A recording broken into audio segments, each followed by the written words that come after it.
Bonjour à tous, bienvenue sur cette chaîne. Comme d'habitude, pensez à vous abonner, à activer la cloche de notification, à commenter, à liker, ça n'écoute rien et ça motive à faire d'autres vidéos. Alors, il y a quelques jours, j'ai publié cette vidéo et j'ai vu une série de commentaires qui m'ont quand même surpris et quelque part qui m'ont déçu. Donc aujourd'hui, on va essayer d'analyser ces commentaires à l'aune de la vidéo qui a été faite. Donc si vous n'avez pas encore regardé la vidéo, je mettrai le lien en description. Allez-y à regarder et faites-vous votre avis sur la question. Alors donc, comme je disais, j'ai publié une vidéo. Le titre de cette vidéo, c'était Le Gabon est maudit. Donc dans cette vidéo, ce que je disais, c'était que je dressais un portrait de toutes les tares qui caractérisaient la société gabonaise. Je disais finalement qu'au regard de toutes ces tares-là, est-ce qu'il n'y avait pas matière à se demander s'il y avait des forces occultes qui habitaient le Gabon? Et je le dis parce que de nombreux Gabonais ont souvent émis cette hypothèse. Je me souviens d'une chanson que presque tous les Gabonais connaissent de groupe Mauvaise Haleine intitulée Ngongol, qui était marqué par effectivement ce passage en revue de toutes les tares que traversait le Gabon. Donc ce clip a été produit en 2009. On se souvient d'un passage dans lequel l'un des rappeurs dit « Pays maudit par les politiciens ». Donc l'idée de malédiction finalement se construit autour du fait qu'il y a des tares, autour du fait qu'il y a un certain nombre de problèmes qui caractérisent la société gabonaise. Et à partir de ces problèmes qui caractérisent la société gabonaise, d'aucuns se disent qu'au-delà tout simplement des réalités palpables, il y aurait une réalité invisible qui caractérisera ici les tares, qui caractérisaient tous les problèmes que l'on rencontre.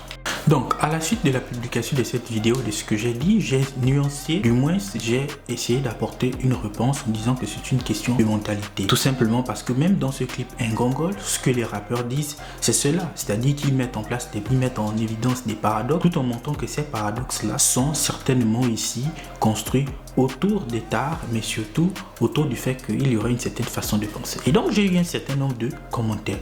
Donc, on a notamment ce commentaire-là, dans lequel on a quelqu'un qui commente, qui dit que finalement, je serais stupide et que la situation dans d'autres pays serait pire. La question que je pose, c'est parce qu'une situation serait pire dans un autre pays que l'on doit ici se conformer à ce qui se passe dans notre pays, on doit se conformer à toutes les tares, on doit finalement ici accepter qu'il y ait des manquements, parce que la réalité sociale et économique d'un pays X n'est pas la même réalité sociale et économique d'un pays Y. Si tu prends un pays comme le Nigeria avec le nombre, la population, la démographie de ce pays, et si tu compares au Gabon, ils ont certainement des problèmes de délestage, mais à des ampleurs différentes, avec des effets différents, parce qu'on a une population gabonaise d'à peine de 2 millions d'habitants et là-bas on a des millions d'habitants. Donc quand on fait la comparaison, ça n'a pas de sens et ça ne sait pas ce qui permet de dédouaner ici les tares que l'on constate dans notre pays. Après, la question que je me pose, est-ce qu'on est dans un concours de médiocrité? C'est-à-dire qu'on va voir celui qui est le moins médiocre ou celui qui est le plus médiocre? Non, chaque pays a ses réalités et chaque citoyen a ses standards de vie. Pour un Gabonais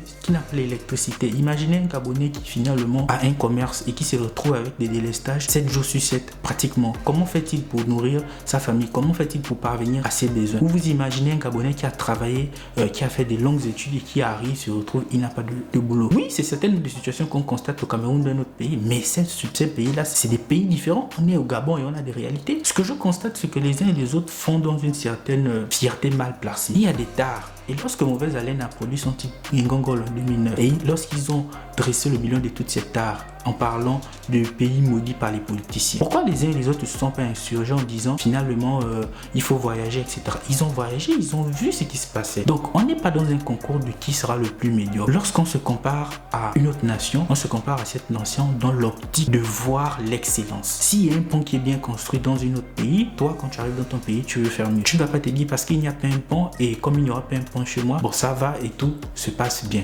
Donc j'ai eu aussi d'autres commentaires dans lesquels certains disaient qu'il faut arrêter de se plaindre, etc. C'est pas une question, il n'est pas question ici de se plaindre ou pas. La question est de dire qu'il y a des choses qui ne marchent pas et que face à ces choses qui ne marchent pas, on se retrouve dans une situation infernale. Infernale, enfer, malédiction. Ce champ lexical là renvoie finalement à des situations difficiles. Et comme les situations sont difficiles, on doit améliorer la situation. On ne doit pas se complaire dans la bêtise parce que on constate qu'il y a des bêtises ailleurs. Comme je le disais, c'est pas un concours de bêtises. On s'inspire de l'excellence, on s'inspire de ce qui marche. Donc ici, dire qu'un certain nombre de choses ne marchent pas, ce n'est pas être contre le Gabon, c'est plutôt dire que à partir de ce moment, il faut changer, il faut apporter de nouvelles perspectives aux uns et aux autres. Et comme je disais, ces rappeurs de mauvaise haleine qui ont posé ce constat accablant en étant en 2019, mais pourquoi aujourd'hui on constate pratiquement les mêmes choses? C'est parce que entre 2009 et aujourd'hui, la situation s'est fondamentalement dégradée. La situation s'est fondamentalement dégradée. Pourquoi il y a eu un changement de régime? C'était parce qu'il fallait apporter une nouvelle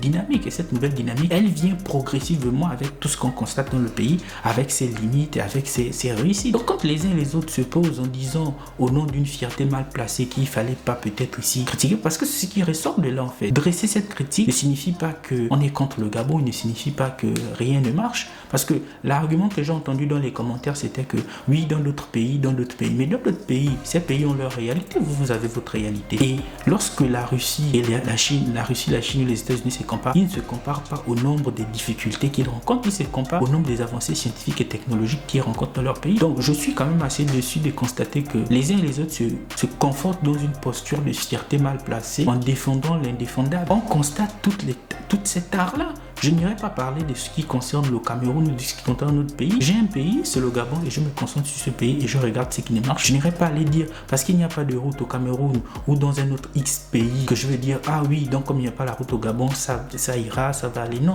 je me concentre au Gabon. Il y a des tares et ces choses doivent changer, il faut améliorer. Et c'est ce que je disais parfaitement dans la vidéo, un problème de mentalité. Lorsqu'on voit des uns et des autres dire, parce que dans X pays, Y pays, il y a telle situation, ça signifie qu'on ne doit peut-être pas dire que la situation est grave. Je trouve que c'est ça le problème de la mentalité. On a notre pays, on a nos difficultés, on doit améliorer ces difficultés. Pas en regardant chez le voisin. Quand on regarde chez le voisin, c'est pour voir ce qui marche, pas pour se complaire dans la bêtise en disant oui, comme ça ne marche pas chez le voisin, je vais pouvoir ici me complaire moi dans mon absence de route, dans mon absence d'école, dans mon absence d'emploi, dans mon absence de sécurité, dans toutes les autres tares que l'on constate. Donc je vous remercie d'avoir regardé cette vidéo et je vous donne rendez-vous dans une prochaine vidéo. Allez-y regarder la vidéo, je mettrai le lien dans la description et faites-vous votre avis.